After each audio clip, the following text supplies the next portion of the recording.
So I'm here to encourage you, as somebody who has sat in front of hundreds, if not thousands, of families. You are not messing your kid up. So first of all, forgive yourself. Your blended family has a 100% chance of success when you do it God's way. We are Blended Kingdom Families, and we want to provide biblical resources to heal and restore families with a message of hope for the next generation. Let's get after it. Hey guys, welcome back to the BKF podcast. We are so excited you're here with us today. This episode is going to be fire. So today, we want to make sure to remind you, hey, if you have an opportunity, like, share, comment. That's the first time I've said that, by the way. Or subscribe to our channel. We would love to get your feedback. You can also email us at info@blendedkingdomfamilies.com. I'm telling you, we will get back to you. So today, we are going to continue our series on mental health. That's why we're cracking up here, because we try to have a good time with this. All our series on mental health, all surrounded, we're going to be bringing on another one of our counselors today, but highlighting not only BKF as a ministry and our commitment to mental health, but also Vanessa and I's other shared passion, which is our counseling center, which is Sevn Therapy, SEVN Therapy.com. You can go check it out. It's super cool. And this is also the headquarters of our ministry, and it's in Colleyville, Texas, which is in the DFW, Dallas-Fort Worth Metroplex area. Yes. And we do treat a lot of people here in the metro, or we treat online for patients all over the state of Texas. So all that plugs out of the way. We're going to get into our episode today, where we have an amazing therapist with us. Yes, you guys. So meet our friend, and he's one of our therapists here at Sevn Therapy, Kammerin Hunt.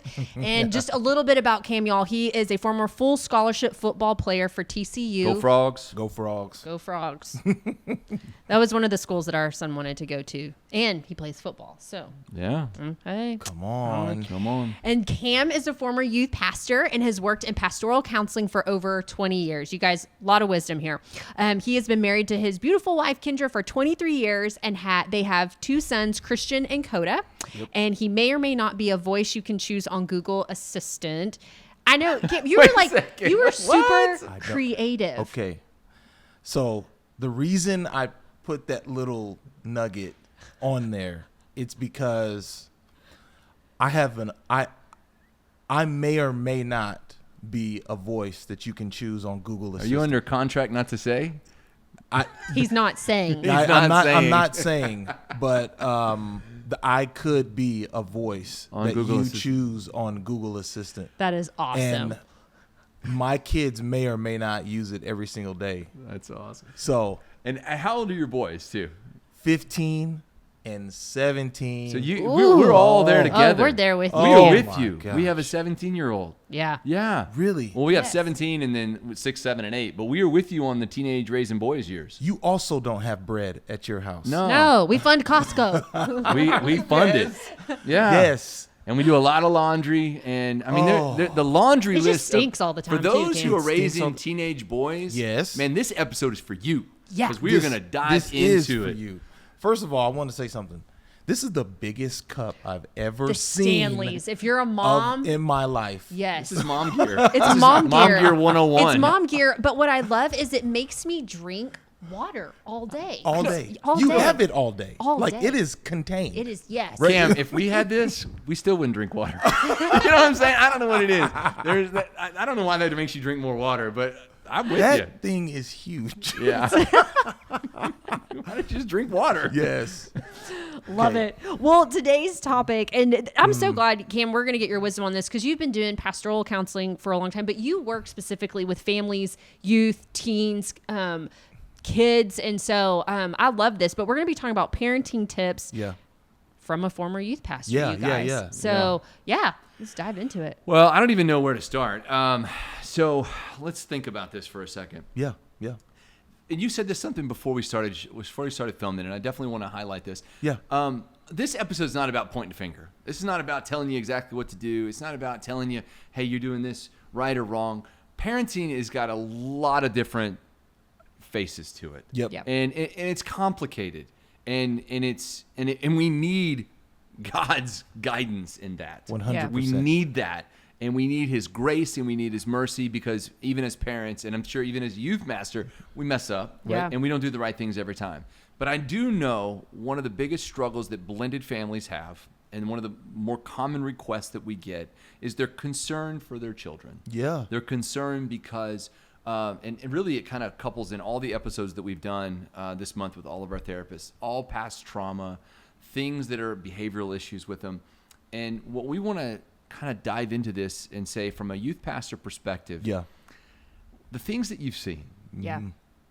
the things that you know from being a biblical, scholar and Yeah. understanding the Bible, like how can we encourage, not finger point, how can we encourage parents, and where can we start?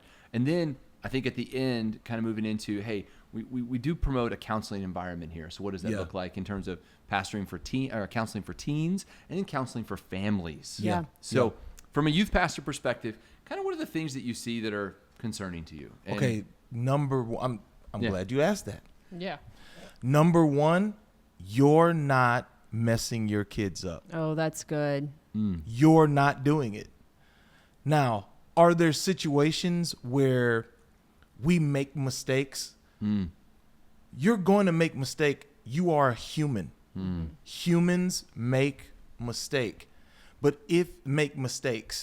But let me tell you something. You're not messing your kids up, and you're not doing a bad job. I know a lot of parents, they feel like one mistake is the end. It is the end. So I'm here to encourage you, as somebody who has sat in front of hundreds, if not thousands, of families.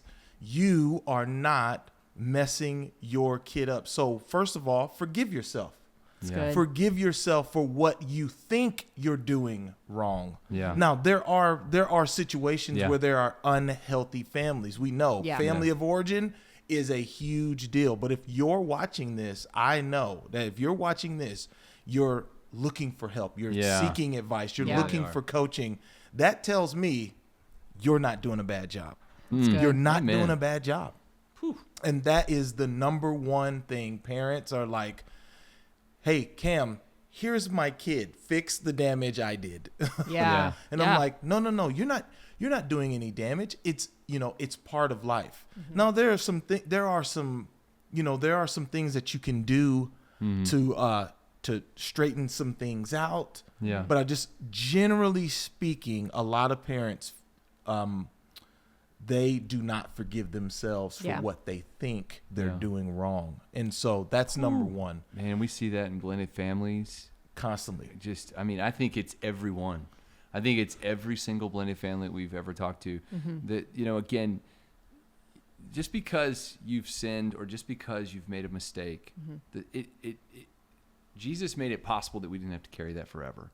And it That's made good. it possible that we didn't have to give that to our children. Yep. But we have to seek healing from that. Yeah. And forgiveness, and forgive ourselves, and grace, mercy. I mean, all these things are there. Yep. But I love that you said that the people who are watching this, because they do, Yeah. they are looking for help. Yeah, the They ones are who, looking for the it. people who are watching this, I know for a fact you're just like, sometimes you beat yourself up. And I'm going to say this, and I'm not trying to shamelessly plug Yeah. Sevn, but if you feel like that's you and you can't get past that, you need to come and talk to somebody. Yeah. You need to 100%. come in. And I'm not trying to shamelessly plug Sevn because we're here for Sevn. What I'm saying is that you need to forgive yourself. And if you can't get past it, then damage will happen because you will be held back by your sin when God is like, I've already forgiven that. Yeah. Let's move on. It's hard to move on past our failure. We filter our life through failure. And you should, I say it like this all the time. Don't let failure define you. Let it refine you. Yeah. Let it make you better. Yeah. Refining means to tear away the impurities. And on the other end of that, you become gold. So let your failures refine you. Don't let them define you. So Yeah. Yeah. that's why I say that all the time. I love That's that. good. That's good. Well, and what else would you say, Cam, next to, you're not failing and you're not messing your kids up? I would say here's again, these are not finger wag moments for you. These are just kind of general things that I have seen And I also have teenagers who stink up my house, who eat everything. I don't have cereal. There's ramen noodle bags, and I step on ramen noodles in the middle of the night. So I have kids. And there's some people laughing behind the camera because they know they have some teenagers too, or they've eaten ramen noodles and they've eaten stepped ramen on noodles them. Stepped on him in the middle of the night. Yep. Here's one thing, parents. This is probably the biggest thing: overreacting. Overreacting. If you have a kid like who is 11, 12, 13, 14 years old, and something happens with them, they are more looking at your reaction than the punishment. Like the punishment is secondary to the initial reaction. Yeah. So they know they're in trouble. They know they're going to get in trouble. But that initial, your face, your countenance, what you believe about them happens in that first reaction. So if you're like, oh my gosh, I can't believe what you did, that sets them back further than, hey, let's talk about it. Yeah. It's going to be okay. So true. Everything's going to be okay. And here's another thing to think about too, parents, about overreacting. Be careful not to overreact. Think about how you were when you were 14. Well, and I would argue the underreaction is remembered more in the sense of saying, if that's big. I can remember, and raising a teenager, raising Michael has been it's been a lot of up and downs, and there have been times when I have overreacted. I mean, for sure, beyond my character, and I am sure he will remember that. I remember that for years to come. But there have also been moments when I've seen him fall flat, and my reaction is, "Hey, listen, you're going to get punished for this. That's going to happen. You know that. But let's sit and have a conversation about this." Yeah. And I'm sure that will also be a very lasting memory for him. Listen, that will go with him forever. He'll remember that, and he'll do that with his kids. See, that's all you're doing. You're being the thing. You're modeling for them. I know you hear that a lot, but I want you to know you are modeling for your kids who they're going to be. And they're going to magnify you. They're going to magnify That's that. good. So the underreaction speaks volumes. Yeah. Because let's say you're a parent and you're always at 10. Let's say you're always at 10. I think you're speaking to Vanessa. I God, literally I'm said like, it I'm to like her. taking it all in, Kim, because I'm like, you're Oh speaking my gosh. to me. Okay. You're So sitting next watch to me. this. Watch this. If you're always at 10, where do you go from 10? To 20. If you're always at 10 is the highest. 10 is the 10 is highest. the highest. 20 is you I need know. to go to the hospital. I need to go to therapy. That's what needs to happen. I will tell you. I need to go to therapy. On Vanessa's side of the fence, we're raising 4 boys. So she has no... I mean, No skin in the game, Cam. Other than the girl dogs that are in I'm our bowing house, to you. like there is a complete presence of testosterone, and so and I believe God gives her this, but she has this concept of like she wants everything to be beautiful and pretty and people to get along and say nice words and they should never fight. And I'm just like, sometimes I watch and I'm like, baby, that ain't the way it's gonna happen. That's not how it's going to Scott's like, you're just fighting an uphill battle. Like, what are you doing? And I was like, I believe that we You can do are this. a boy mom. Yes, boy, mom. 100%. But going back to the underreaction, I mean, literally, like that has worked so many times because I'm always at a 10. And I'm just gonna tell him myself. Yeah, be tell him real. my sin. Be real. But Scott's like, hey, start here, and you do, because what I've learned is that's how our boys receive discipline or receive correction. They receive it in a loving, and they receive it well when it's from a place of not overreacting, so to Right. speak. And I mean, even yesterday we were in the car on the way home from dropping our 3 littles off, and Scott could tell I was thinking about our 17-year-old, about some stuff that had been going on, and I just went down like this path, and it went this way and that way and over this way, and Scott was like, and I go, am I overreacting? He goes, yeah, Yeah, you are. And he goes, Vanessa, there's a point, especially with teens, and Michael's fixing to be a senior, we're doing our college tours, that you've got to start letting them make those decisions and figuring things out for themselves, because they're going to fall and they're going to fail. And I think one thing that I have to come to realize is if he's going to fall and fail, I would rather it be under my roof and in my home versus when he is in college and I'm not there. Yeah. And so that, just everything that you're speaking, like literally has been this week. I'm like, well, I mean, and that's the great thing about the discussing parenting is you're never clear from it.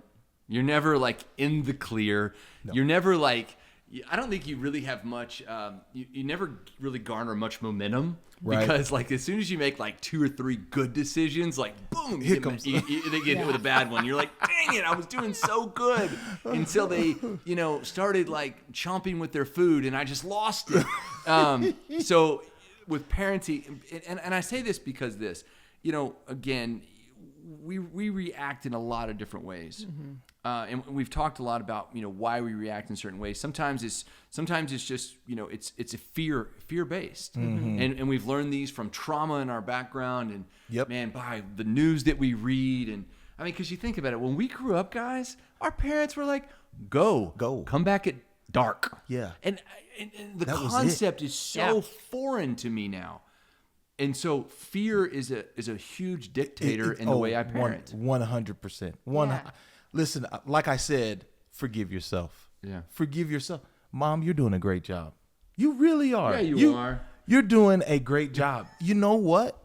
Being present is more important than being perfect. Oh, yeah. You don't have to be perfect. No. Be present. Mm-hmm. Like a lot of people, don't really realize that. And you hold yourself to a standard, and we're like, I got to be the perfect parent or I'm going to mess my kid up. Hey, guess what? They're human too. They're going to naturally have some, negative things happen within them. They are fallen too. We don't like to think of our kids as fallen, but they are too. So you're doing a great job. Keep it up. Thanks, Cam.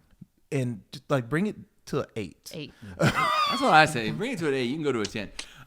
Okay, Cam. So we're gonna move the conversation and say it this way. So one of the unique things about Sevn is our environment, and because of our environment, some of the largest populations that we treat here are teenagers. Yes. And whether it's female or male, we get a lot of interest from kids who want to be here. And I'm gonna paraphrase what I think you would probably say, because I think it would be a longer conversation. But the short of it is kids deal with 10, 20, 100 times more than what we dealt with as teenagers. Yes. So you just got to accept that as a parent. Like, your concept of what stress is, magnify that times 100, and that's what your kids are experiencing or exposed to. So the things that they need help getting around is much more significant. Correct. So the idea of taking your kids to counseling, how do you approach that in a way that, I'm going to approach it from 2 sides. Mm-hmm. One, from a parent. How do you approach that to your kid and say, hey, I think you need somebody to go talk to? Yeah. When maybe your kid's resistant to that. So what would you say, Cam? I would say that you have to have a good relationship with your kid, with your student, to introduce that topic. Mm-hmm. Because if you don't have a good relationship with them, you are not trusted by them, and so they're going to be resistant. But what if you had a good enough relationship with your student to say, hey, listen, we've been talking about this over and over again. I think maybe it's time for you to see a professional. Yeah. And I think your student would say, you know what, you're right. Because what makes my job easier is if the student wants to come. Yeah. Yeah. When kids would come to youth, it was, those kids were always better off if they wanted to come. So they were, maybe they were initially resistant. By the way, if you bring your student and they're initially resistant, after like meeting number 3, we end up having a really good time.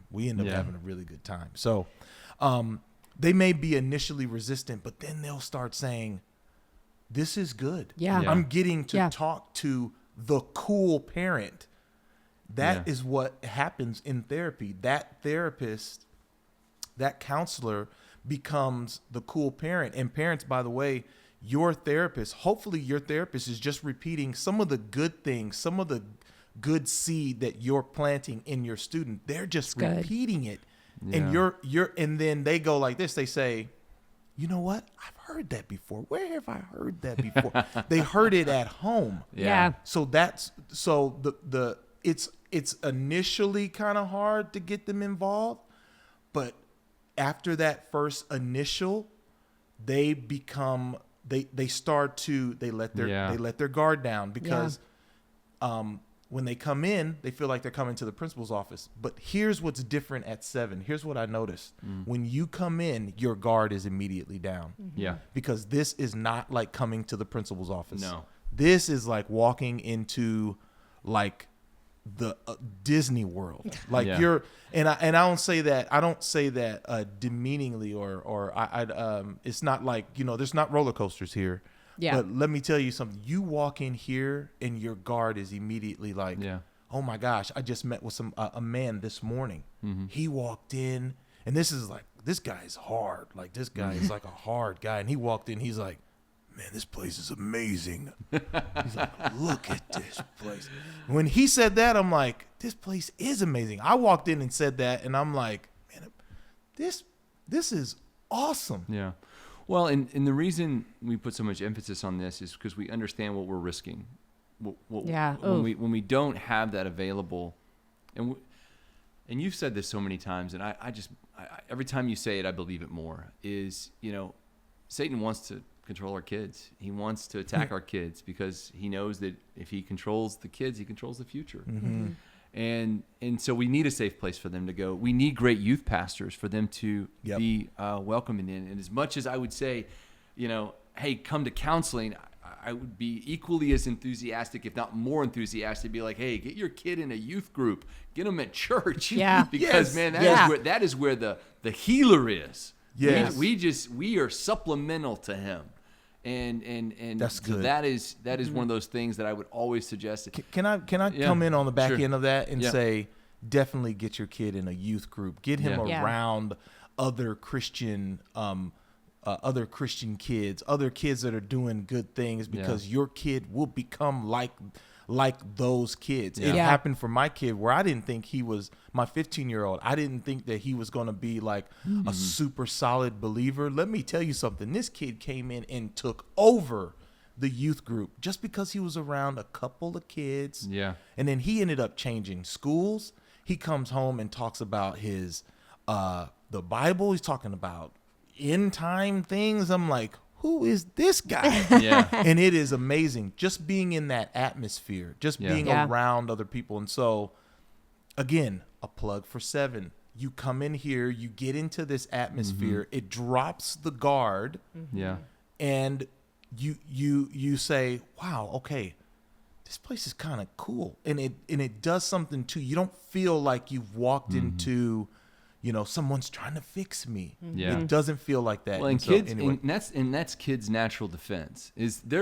Kids are in a constant state of correction. Correct. If you see that, I mean, I would bet in every 10 interactions with a parent, 8 of them are corrective. Yeah. Like, make sure that you do this, make sure that you do that. I mean, I can look through my last 10 text messages with Michael, and I bet 8 of them are corrective. And it's not because I don't love and want to encourage him or I'm a bad person. It's just because, hey, he needs to know some things, and I need to tell him some things. But they're conditioned correctively. Yeah. Right. It's like everything they hear at school. My son's an athlete. I mean, everything they hear on the athletic field is correction. Correct. So they're constantly in a state of on a defensive, like, oh my gosh, you want me to go to counseling where people got to tell me what to do more? Like, that doesn't sound like much fun. I'm broken. You want to fix me. Yeah. And that's not what counseling is. And so there's a stigma even kids have. So beyond getting them in a youth group, beyond doing that, I want to touch one last thing before we leave. And it's the importance of family counseling. Because you said something earlier, and I want to a parent, I want to make sure that you hear that this is what your kid may be thinking. You go to your child and you say, hey, I think we should go to counseling. You know what they're thinking? You should go to counseling. I'm doing okay. You need some help. And you know what? They're probably right. They are right. Scott said probably. Yeah. But definitely. He was being nice when he said probably. So the importance of family counseling. That's good. Speak to that for just a couple minutes, Cam. How do I begin to say how important Yeah. it is for the entire family Yes. to be in the room? I have sat with families, and let me tell you, I'm going to say this, and I'm going to say this. I have said things to the parents and said, here's what's going on with Johnny. And then you look at Johnny, and Johnny's like, yeah, that's it right there. He's not reacting that way, but you can tell a light bulb went off in that room with the parents and with the student. And y'all, healing happens. Yes. Healing happens when you are addressing the entire family and the family system. And I'm trained in family systems, and it's amazing to just kind of go down the line and say, here's where the miscommunication is happening. Here's where y'all need to shore this up. Here's where here's some coaching, and the student is like, yeah, and the parents are like, I didn't realize that was what was happening. Yeah. Y'all, family counseling is so important for everybody to be in the room together. It's not mediation. It's not an intervention or anything like that. It is, you are learning to communicate as a healthy family system. And that's not being done enough. Yeah. Oh, that's good. You were saying that to me, and I was listening to that, and this picture that came in my head of like, okay, the question of why does that work, and what needs to be present, and what other situation can I equate that to?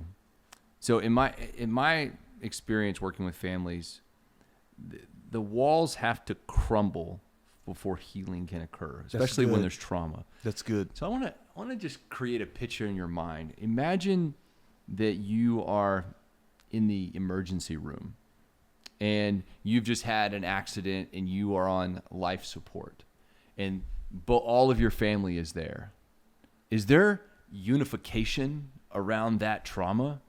Are the walls crumbling because you feel like it's time to start loving and stop resenting? Yep. That's what happens in the emergency room. Is you sit down and you go, I don't care about what That's happened. a good picture. Yeah, I that just is want to good. make sure that together we are strong as a family, because the humbleness that is submitted when you know that you have faced this trauma head on. That's the same thing that happens in family counseling. When you sit down, if we were sitting in a family counseling session and our son was breaking down crying, I promise you there's not a wall that's existing in me. Oh, Because good. I'd be breaking down too. my whole world is now in tune with his heart. yeah. Yeah. 100%. Because that's the way that we need to be sometimes exposed to what's going on, Yeah. and what traumas are there, or what hurts are there, or what walls are being built up, or what has happened, or what needs help. Yeah. Yeah. The family system, and not that going to counseling by yourself as a teen is a bad idea, but family counseling is Well, Cam, you said immensely something powerful. that I think cannot be overlooked, is that sometimes the counselor can be a voice for the child when they feel like they can't express what it is that they want to say. 100%. So whenever you've built that therapeutic relationship and there's trust there, and you can say, hey, we've been meeting for 6 weeks, and this is what she has expressed, and when they're sitting right there, and you said the light bulb moment went off. Tears. Like, Tears on the student. yes, Tears. you can probably feel the weight come off of. Okay, so they know, and it's out there, and it's no longer this thing that they're holding inside. And I think sometimes our kiddos just need, because they don't know how to voice that. Maybe they don't have the emotional intelligence or the emotional wherewithal to express that. They Well, don't they're know not adults. They're not adults, so they not don't know adults. how to express that. And so I think when sometimes, they're a neutral party, or so to speak, another parent can speak on behalf of them or help them express that in family therapy. I sat with a family who the mom lost a child. The mom lost a child, and they were having problems with their teenage son. So I'm sitting with mom, dad, and teenage son, and the mom lost the baby. The family dynamic changed, and they thought that they were dealing with something that was within the teenager that was going on with him. Lo and behold, the son didn't get to grieve his loss. little brother who the mom lost. So it changed the whole dynamic when we drilled down and found out that he's actually he felt like he did not get to grieve. Yeah. He was having behavioral issues. He didn't want to go to church. He didn't understand what was going on at church. So that's why they brought him in. Lo and behold, it was because the mom lost the baby. Yeah.